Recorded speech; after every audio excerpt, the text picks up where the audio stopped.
Assalamualaikum warahmatullahi wabarakatuh. Hai sahabat-sahabat semua yang hadir di kesempatan kali ini. Senang sekali bisa hadir menemani sahabat-sahabat semuanya di sini.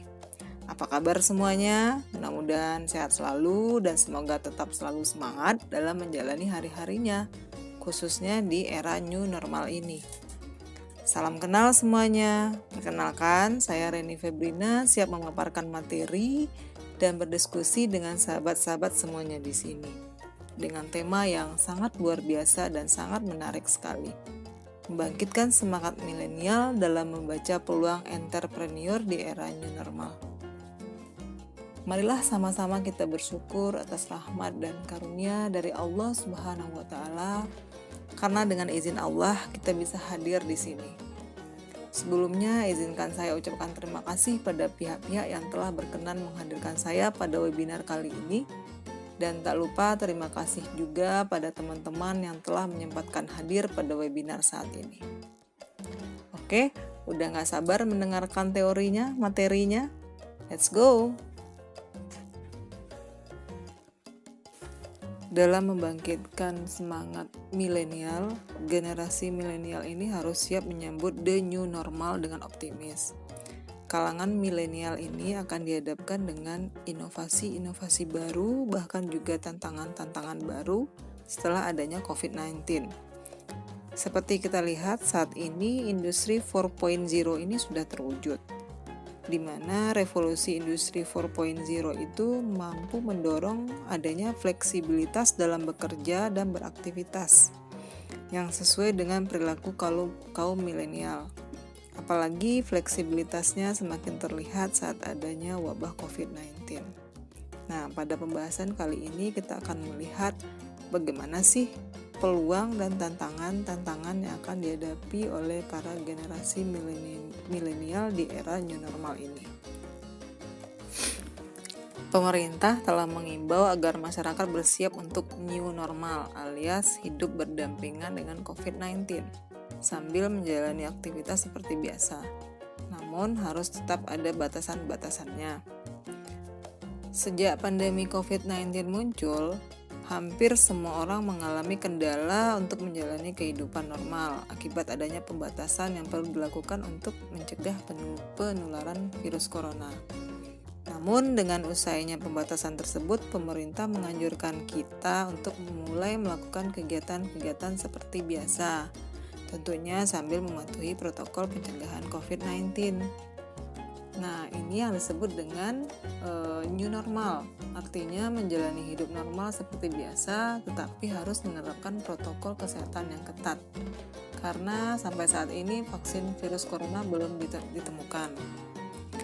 Hal ini juga mendorong kita untuk lebih gencar dalam menerapkan langkah pencegahan dasar COVID-19, seperti mencuci tangan dengan sabun, dengan air mengalir, atau selalu menggunakan hand sanitizer baik di rumah atau ketika kita berada di luar rumah, tidak menyentuh wajah dengan tangan yang belum dicuci, selalu menerapkan physical distancing dimanapun kita berada, serta selalu mengenakan masker dalam setiap aktivitas terutama di tempat umum. Nah, new normal ini bertujuan untuk agar pemerintah bisa menghidupkan kembali perekonomian meski saat ini masih ada penyebaran virus corona. Sekarang mari kita bahas mengenai generasi milenial.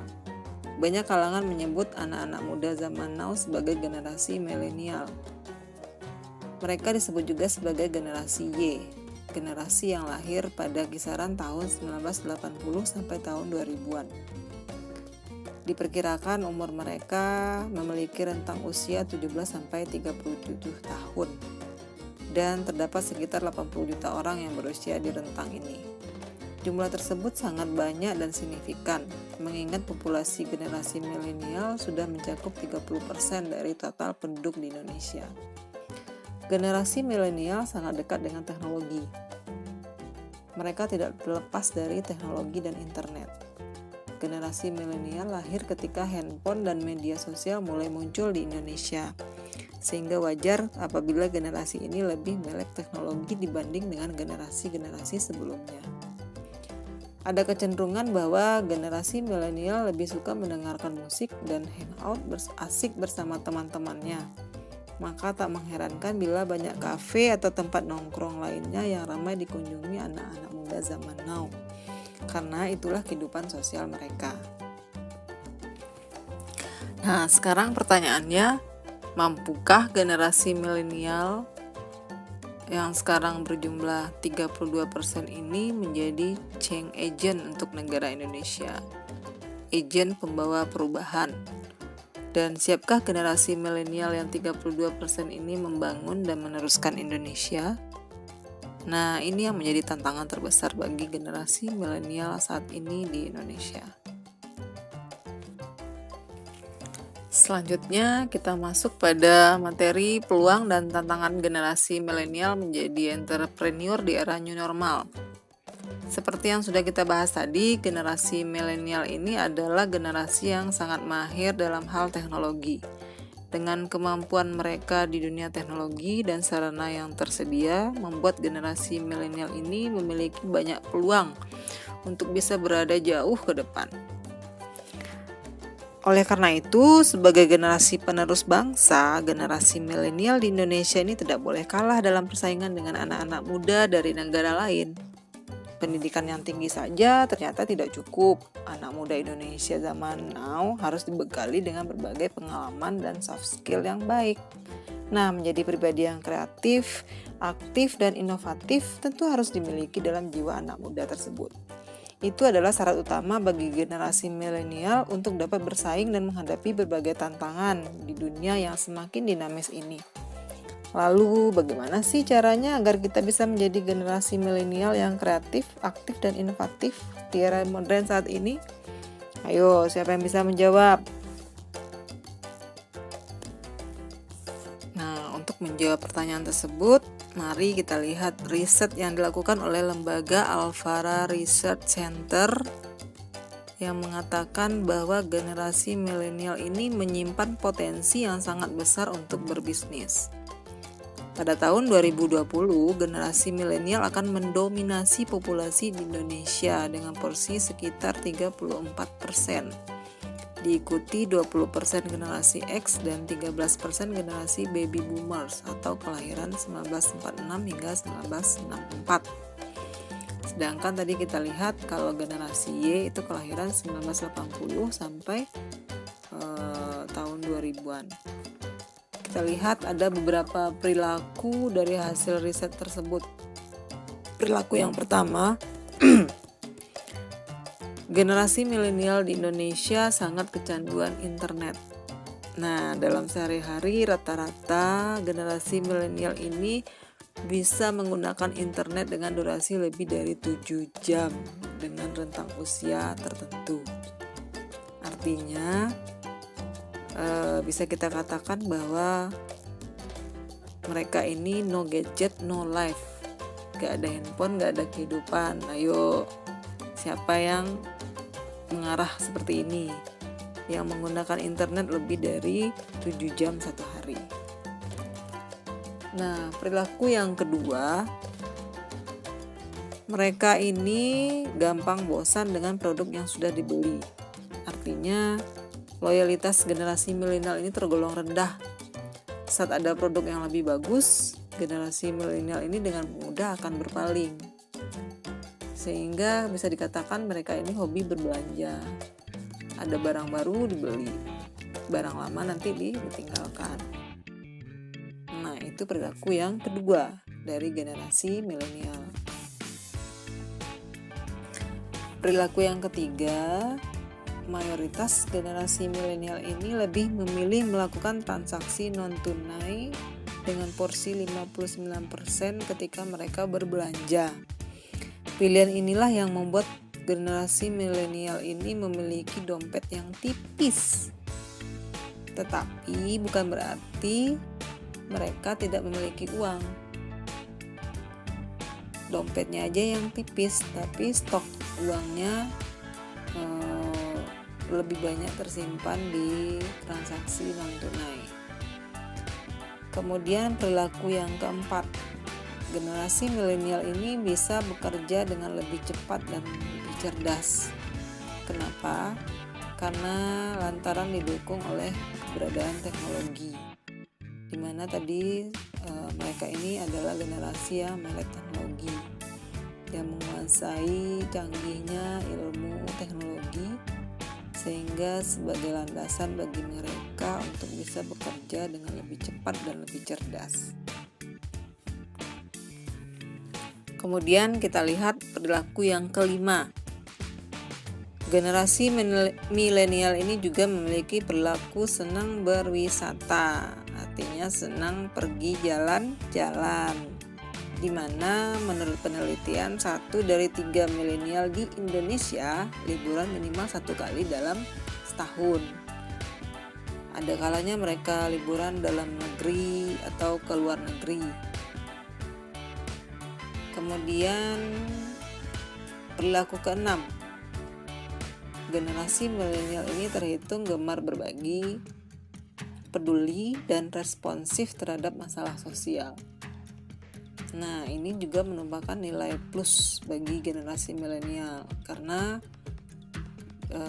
mereka senang berbagi, peduli, dan responsif, sehingga sangat membantu lingkungan dari adanya masalah-masalah sosial seperti kemiskinan, kelaparan, anak-anak terlantar, adanya bencana alam. Nah, generasi milenial inilah yang paling pertama turun untuk membantu terjadinya masalah-masalah sosial yang terjadi di Indonesia khususnya. Perilaku ketujuh, generasi milenial ini suka dengan yang serba cepat dan instan. Wah, kayak makan mie dong.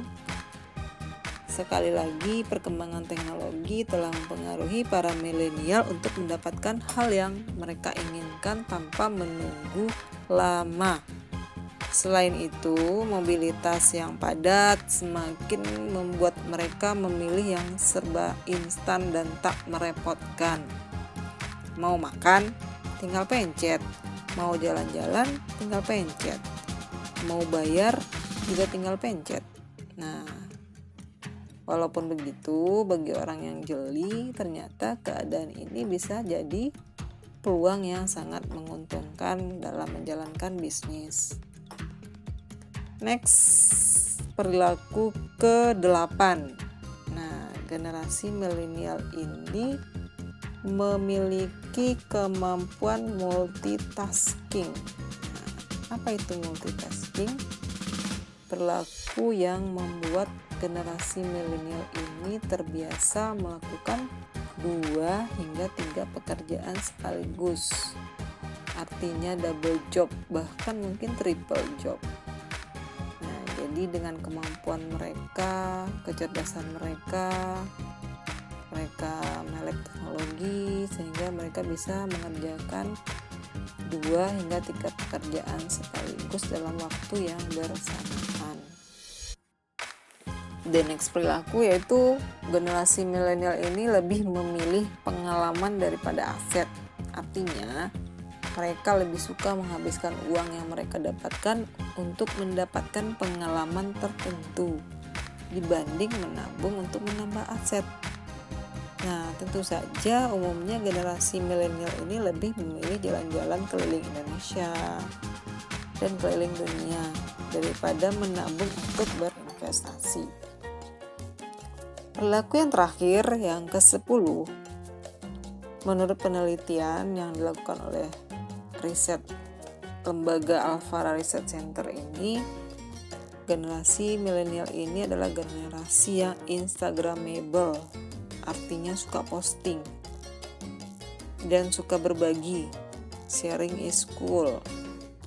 Apapun yang mereka kerjakan, kemanapun mereka bepergian, mereka akan selalu posting dan selalu berbagi dengan teman-temannya.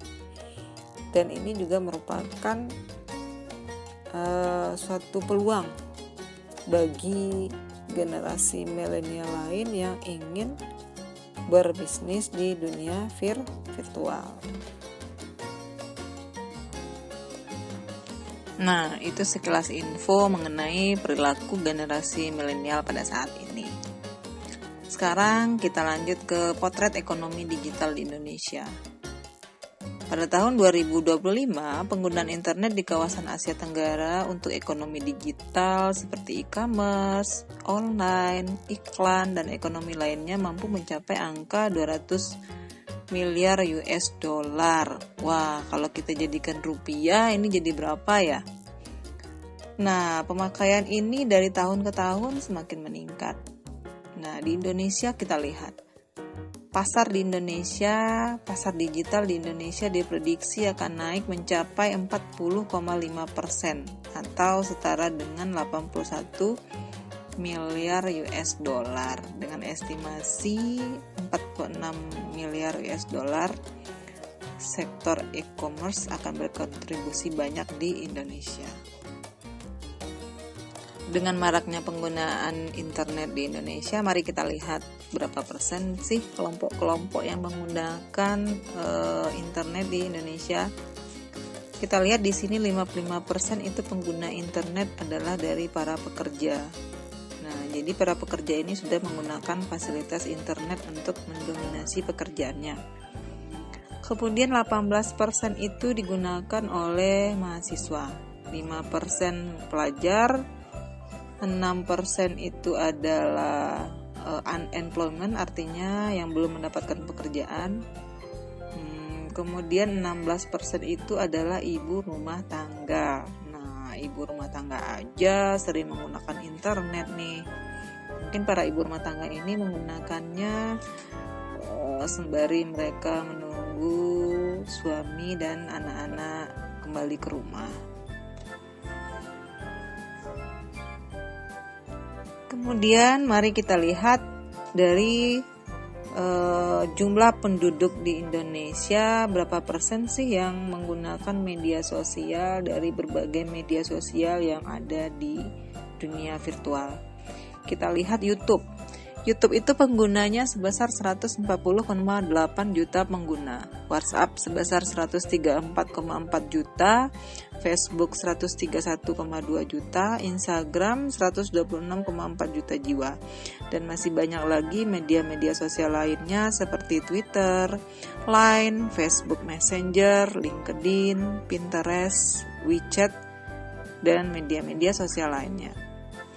Dengan maraknya penggunaan internet di Indonesia, sebagai pelaku bisnis, para generasi milenial ini harus mampu melihat sebuah peluang digitalisasi dalam bisnis dan ekonomi, di mana era digitalisasi ini mampu merubah tatanan bisnis sehingga seseorang akan terkait satu sama lain. Artinya, walaupun jarak mereka berjauhan, mereka tetap bisa melakukan komunikasi bisnis. Dan era digitalisasi ini mampu melahirkan efisiensi. Apa itu efisiensi? Efisiensi itu artinya terjadinya pengurangan biaya dari segi manapun. Misalnya dari segi penggunaan gedung. Dengan era digitalisasi ini, para pelaku bisnis tidak harus selalu menyewa gedung yang mahal. Karena hanya dengan beberapa perlengkapan peralatan digital aja mereka sudah bisa melakukan bisnis. Digitalisasi berdampak pada bisnis dalam memperbaiki kinerja bisnis, mampu meningkatkan kualitas dan mampu memberikan pertumbuhan produktivitas. Karena dengan adanya digitalisasi ini akan mampu mempercepat pertumbuhan kinerja dari bisnis tersebut. Kemudian kita lihat dengan era digitalisasi ini memberikan kesempatan untuk memprediksi dan meningkatkan keuntungan, sehingga mereka mampu bersaing secara kompetitif dengan adanya otomatisasi teknologi. Era digitalisasi ini juga mampu melahirkan ide-ide baru dalam sebuah bisnis. Kenapa bisa melahirkan ide-ide baru? Karena semakin canggihnya teknologi, maka semakin terbukalah ide-ide baru dari para generasi milenial untuk menciptakan sebuah bisnis baru.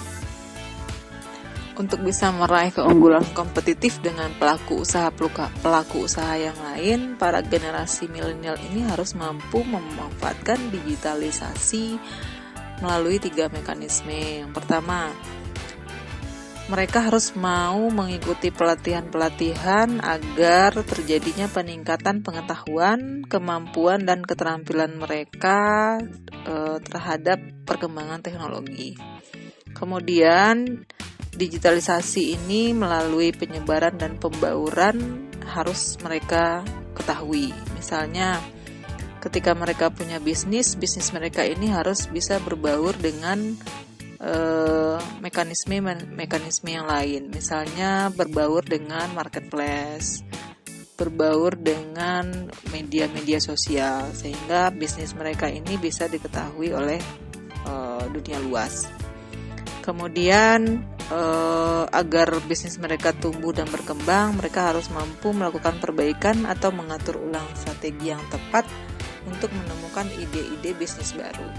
Karena semakin berkembang teknologi, semakin tinggi kebutuhan masyarakat akan produk-produk baru, sehingga seorang generasi milenial harus mampu menemukan ide-ide baru. Mari kita lihat pada situasi new normal saat ini. Sekarang ini pemerintah, kalau menurut saya, itu memberikan sebuah kebijakan yang buah si malakama. Tahu kan buah si malakama? Artinya kalau pemerintah lebih fokus ke kesehatan, nah bagaimana dengan perekonomian negara? Kalau pemerintah fokus ke perekonomian negara, bagaimana dengan kesehatan masyarakatnya? Jadi pemerintah harus bisa menyeimbangkan antara kesehatan dengan perekonomian, karena kedua-duanya itu sangat penting. Nah, makanya sekarang ini pemerintah mengeluarkan kebijakan yang kita sebut sebagai new normal. Artinya selain menjaga kesehatan, masyarakat sudah bisa kembali melakukan aktivitasnya seperti biasa, khususnya kegiatan-kegiatan ekonomi. Wow, sudah banyak nih yang kita bicarakan. Mudah-mudahan sejauh ini teman-teman belum merasa bosan dan masih tetap semangat, karena materi kita masih banyak yang harus kita bahas. Kemudian kita lanjut ke periode pertumbuhan ekonomi. Tadi kita sudah membicarakan mengenai kebijakan new normal. Nah, mari kita lihat bagaimana pertumbuhan ekonomi sebelum adanya COVID-19. Itu di seputaran angka 5,02%. Kondisi ekonomi masih dalam keadaan kondisi normal, walaupun banyak faktor eksternal yang mempengaruhi pertumbuhan ekonomi Indonesia, tapi ini masih normal. Kemudian setelah adanya COVID-19, apa yang terjadi? Ya, pertumbuhan ekonomi mulai turun mencapai 2,97%. Pada triwulan pertama tahun 2020, pertumbuhan telah mengalami penurunan akibat daya beli masyarakat yang mulai turun dan rendahnya pengeluaran pemerintah. Kemudian pada kondisi new normal ini diprediksi masih terjadi penurunan dan pertumbuhan ekonomi belum stabil. Ini bisa mencapai angka min 0,3 sampai 2,3% pada penghujung tahun 2020 ini. Dan pertanyaannya, apa yang akan terjadi ketika COVID-19 ini sudah terbang atau sudah pergi atau sudah meninggalkan dunia ini? Nah, ini yang belum kita tahu pasti. Mudah-mudahan mari kita berdoa bersama, mudah-mudahan setelah COVID-19 ini sirna, pertumbuhan ekonomi kita mulai normal dan malahan meningkat dari yang sebelumnya. Amin amin ya rabbal alamin. Nah, seperti yang kita ketahui, dengan adanya pandemi COVID-19 ini akan menimbulkan beberapa efek terhadap kegiatan-kegiatan perekonomian di Indonesia. Ada dua efek yang akan terjadi. Ada efek positif, ada efek negatif. Kita lihat dari potensial loser dan potensial winner. Apa itu potensial winner? Potensial winner itu artinya sektor-sektor yang mendapatkan manfaat karena adanya COVID-19 ini. Ayo, siapa yang tahu potensial winner yang mana yang disebutkan di sini? Nah, contohnya. Dari segi sektor kesehatan, banyak individu sekarang yang membutuhkan masker, membutuhkan hand sanitizer, membutuhkan vitamin C, dan nutrisi-nutrisi lainnya. Sehingga menjamurlah orang yang membuat masker, yang tiba-tiba jadi pelaku bisnis membuat hand sanitizer, penyedia obat-obatan vitamin C, kemudian rumah sakit yang sekarang jumlah pasiennya meningkat, kebutuhan APD yang juga meningkat, sehingga orang banyak sekarang yang membuat peralatan APD yang menjadikannya satu bisnis. Kemudian kita lihat dari sektor teknologi. Dari sektor teknologi juga mendominasi potensial winner. Dengan meningkatnya WFH. Nah, apa itu WFH? Work from home. Juga menjadi meningkat penggunaannya. E-commerce katanya. Sekarang juga menjamur, orang lebih sering berbelanja di marketplace seperti Tokopedia, Lazada, Shopee, Blibli, JD.ID dan sebagainya. Dan sekarang karena peningkatan penggunaan internet, orang yang jualan paket internet juga mendapatkan efek yang positif. Dari sektor agrikultur misalnya, yang berkaitan dengan bahan pangan pokok, karena sebagian masyarakat mempunyai stok banyak dan berbagi dengan sesama. Selain itu, terkait juga dengan pengobatan herbal.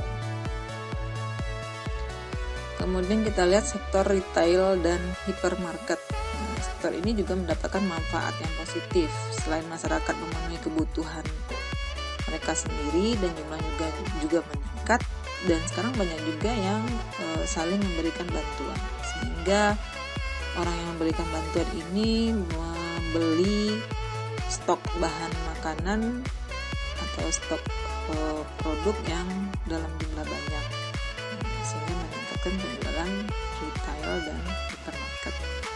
Nah, itu dari sektor potensial winner. Sekarang kita lihat sektor potensial loser. Apa-apa saja sektor yang paling terdampak. Kita lihat di sini yang paling terdampak itu adalah sektor pariwisata dan turunannya, seperti hotel menurun, tamunya, restoran juga, tempat hiburan, apalagi pertokoan juga banyak yang tutup. Kemudian sektor otomotif, pembelian kendaraan menurun, sektor transportasi, sektor konstruksi dan real estate, sektor manufaktur, sektor keuangan, sektor oil dan gas, semuanya itu mengalami penurunan. Dan masih banyak lagi sektor-sektor yang mengalami penurunan yang tidak tercantum di sini. Sebelum adanya COVID-19 ini, konsumsi masyarakat dari tahun 2019 menurut penelitian menunjukkan bahwa pengeluaran terbesar itu ada pada food atau makanan 21%, leisure 20%, saving and loan 20%, transportasi, education, communication bisa kita lihat di sana presentasinya. Dan sekarang presentasi ini mulai berubah. Mungkin yang paling tinggi tetap di makanan juga, yang paling tinggi itu mungkin di makanan dan kesehatan. Kesehatan yang paling tinggi itu dibutuhkan sekarang penggunaan masker dan hand sanitizer. Now let we see bagaimana kebijakan new normal ini pemanfaatannya di masyarakat. Kita lihat kebijakan new normal ini mampu memutus mata rantai penyebaran sambil meningkatkan kapasitas sistem kesehatan. Jadi artinya kebijakan new normal ini selain bisa meningkatkan perekonomian juga bisa meningkatkan kapasitas sistem kesehatan. Yang kedua, kebijakan stimulus fiskal dan moneter untuk menggerakkan perekonomian atau dunia usaha. Jadi kebijakan new normal ini pemerintah bertujuan untuk meningkatkan penerimaan dan pendapatan negara, kemudian meningkatkan perekonomian negara sehingga masyarakat pun dapat imbasnya. Kemudian program safety net untuk meringankan dampak krisis pada warga. Karena pada saat sekarang ini krisis terjadi di mana-mana, baik dari kalangan ekonomi kecil, menengah, dan ekonomi atas. Kita lihat di kebijakan normal ini karena adanya ketidakpastian, artinya kita tidak pasti apakah COVID-19 ini akan berakhir atau masih ada.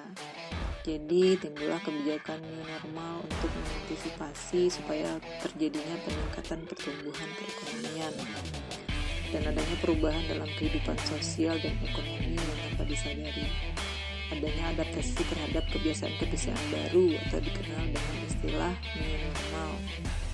Pada era new normal ini terjadi beberapa perubahan perilaku kerja dan konsumsi dari masyarakat Indonesia, di mana perubahan yang paling mendominasi itu adalah perubahan pada kesehatan dan kebersihan, di mana kesehatan dan kebersihan ini menjadi komunitas yang nomor satu.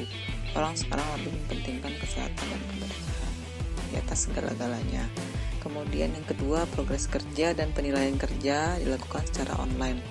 Pada masa pandemi ini banyak beberapa perusahaan yang memberikan fasilitas kerja dari rumah, work from home, kepada karyawannya, di mana mereka bekerja bisa dari rumah secara online, sehingga mampu meningkatkan literasi digital. Penggunaan sarana digital sekarang meningkat, sehingga penyewaan kantor menurun dan banyak terjadi PHK.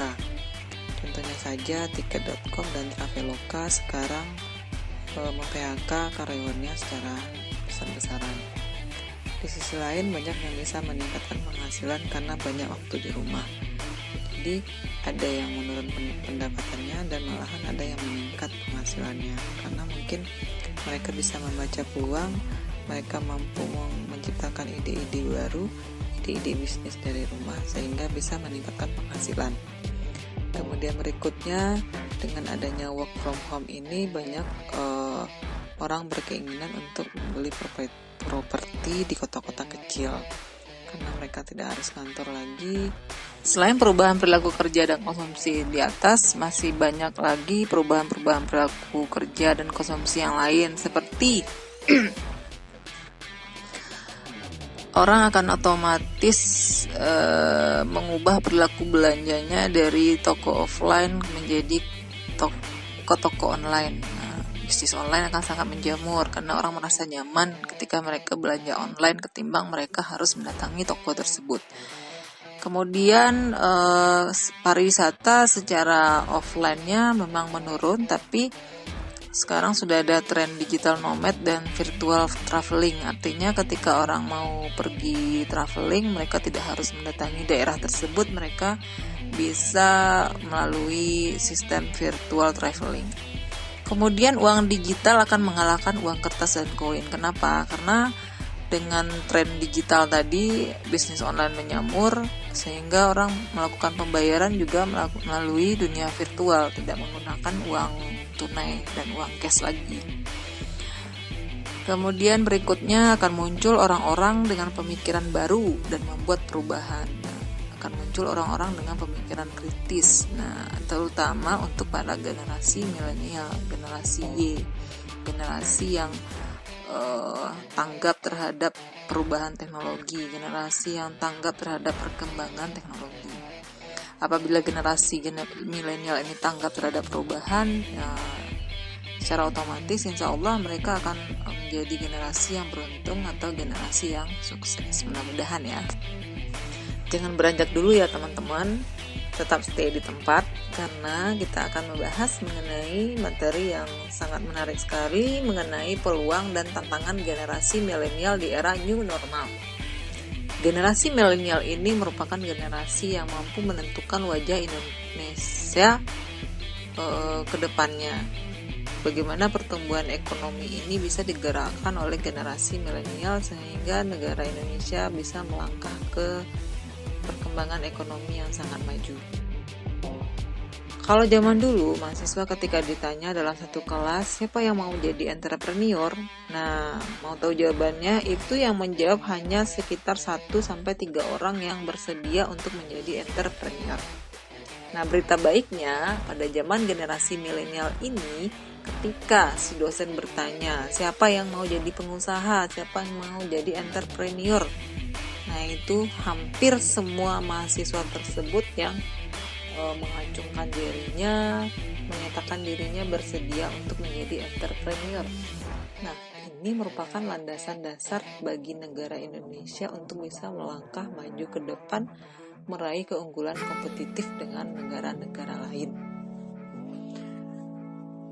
Generasi milenial ini juga merupakan generasi roda penggerak ekonomi, generasi yang produktif, dan generasi yang berani berwirausaha, di mana gaji bukan lagi alasan utama bagi milenial untuk bisa bertahan dalam satu perusahaan, tapi mereka malah ingin menciptakan suatu pendapatan yang bisa mereka ciptakan sendiri dan bisa membantu orang.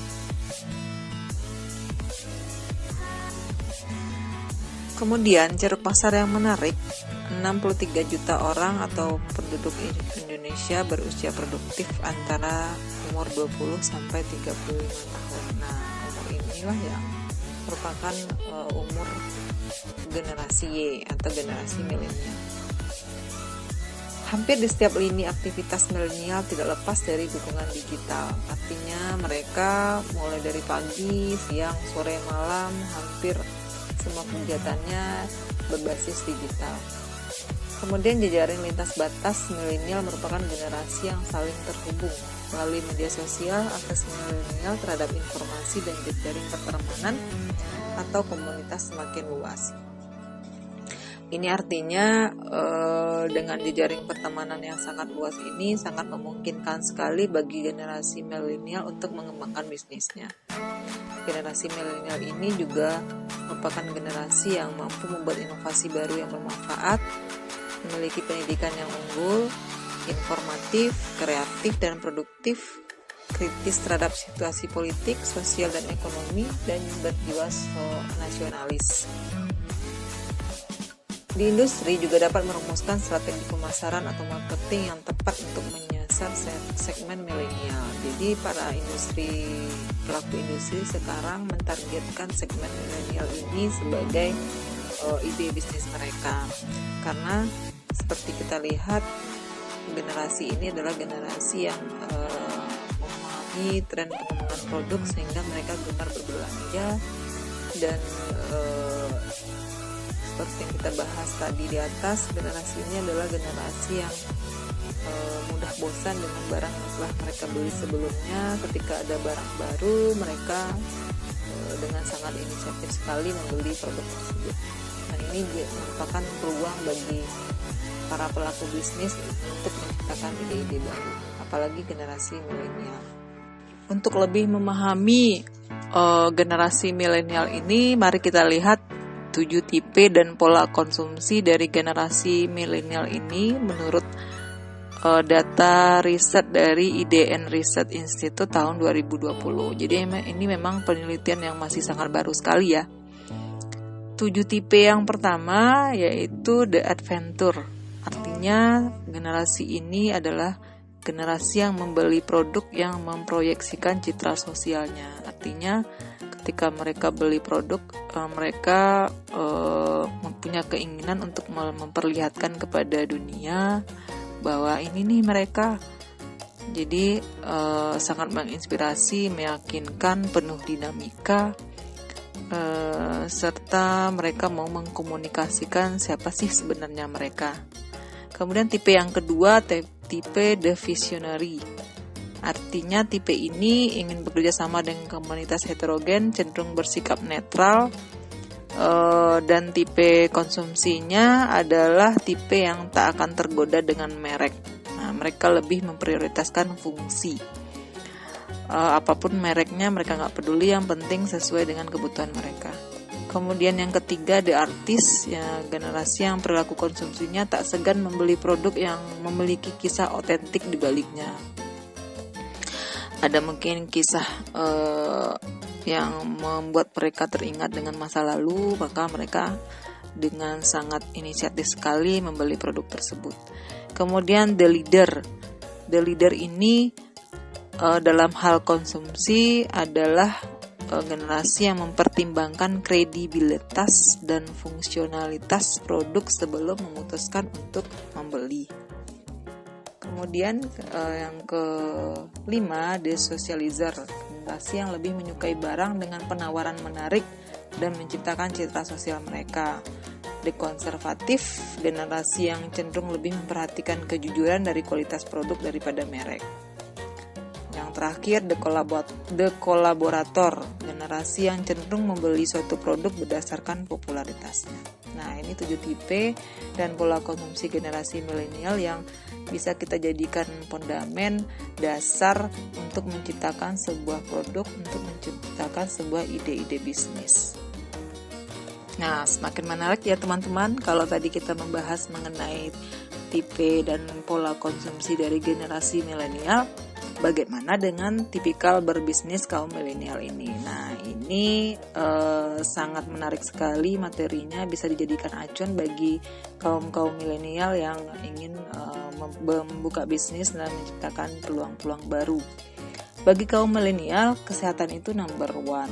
Pemilihan bahan produk yang organik dan ramah lingkungan menjadi concern untuk menjaga kualitas hidup.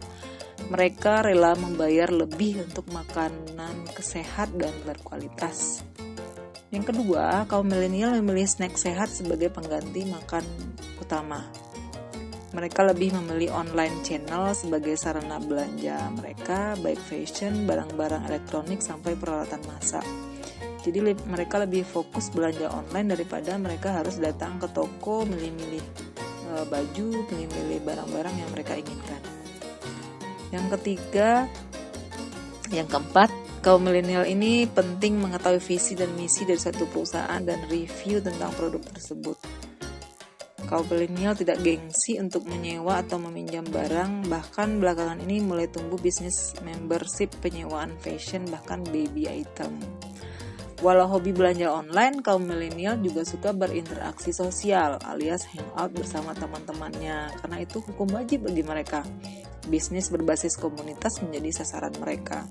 Makanya sekarang banyak para pelaku bisnis generasi milenial ini yang membuka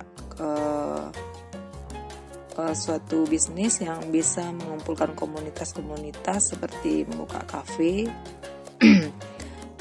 bisnis kopi mungkin, sehingga dengan bisnis tersebut mereka mampu melakukan interaksi sosial dengan teman-teman mereka. Kemudian milenial yang sedang berbisnis memastikan konten sosial marketing super keren, karena kaum milenial memiliki kemampuan digital multitasking. Masih ingat kan keterangan mengenai multitasking? Artinya mereka bisa mengerjakan 1-2 pekerjaan dalam waktu yang bersamaan. Mereka bisa nonton video streaming sambil browsing produk yang pengen mereka beli.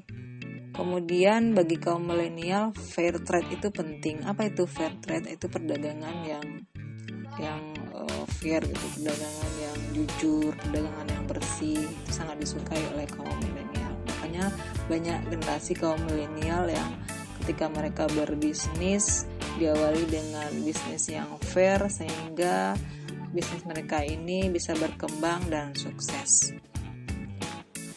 Dari materi-materi yang sudah kita bahas bersama tadi, sudah kita dengarkan bersama, mungkin nggak dari beberapa teman di sini yang ada berminat menjadi entrepreneurship, berminat untuk menjadi pengusaha, berminat untuk menjadi wirausaha, berminat untuk menuangkan ide-idenya ke dalam bentuk sebuah bisnis.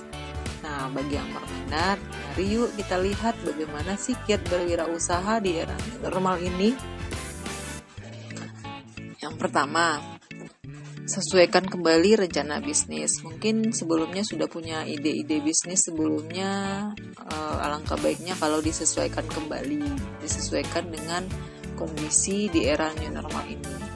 Tetapkan dulu target penjualannya berapa, target profitnya berapa, SDM yang digunakannya seperti apa, apakah dikerjakan sendiri dulu atau mengajak teman-teman seperjuangan, mungkin teman-teman mahasiswa yang lain. Nah, itu harus ditetapkan di awal. Yang kedua, ikuti SOP. Nah, apa SOP yang terdapat di era new normal ini? Ya, SOP-nya ketika kita membuka bisnis, ketika bisnis kita sudah berjalan, kita harus mengikuti protokol kesehatan. Apa itu protokol kesehatannya? Mungkin mulai dari memakai masker ketika menjalankan bisnis, selalu menggunakan hand sanitizer, atau jaga jarak. Nah, itu beberapa SOP atau protokol kesehatan ketika kita mulai menggerakkan kembali roda usaha. Yang ketiga, jangan lupa jaga cash flow-nya dengan baik. Nah, apa itu cash flow? Cash flow ini adalah aliran kas keuangan kita.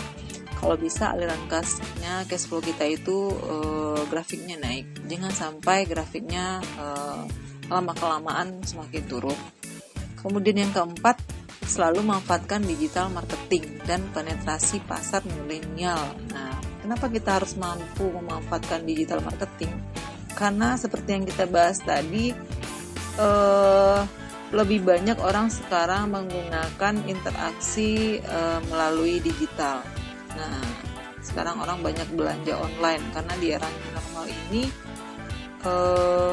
orang takut untuk berbelanja offline. Orang lebih nyaman untuk berbelanja online. Jadi apapun bisnisnya, apapun bisnis yang teman-teman ciptakan, teman-teman harus mampu memanfaatkan digital marketing. Kemudian yang berikutnya, tunda dulu segala bentuk investasi, atau dengan istilah cash is the king, karena uang cash sangat kita perlukan untuk menggerakkan laju bisnis kita daripada kita berinvestasi. Investasi memang sangat bagus, tapi ini investasi returnnya itu jangka panjang. Kemudian ciptakan nilai tambah dari produk yang kita tawarkan. Pelajari perilaku konsumsi milenial, di mana tadi sudah kita bahas ada 7 tipe pola konsumsi milenial. Ada yang beli produk karena jaga image, ada yang beli produknya karena jaga status sosial, ada yang beli produk karena pengaruh mereknya, ada yang beli karena kualitas. Nah, ini juga merupakan hal-hal yang harus kita pelajari ketika kita masuk ke dunia wirausaha. Kemudian fokus kepada perubahan perilaku di masa new normal.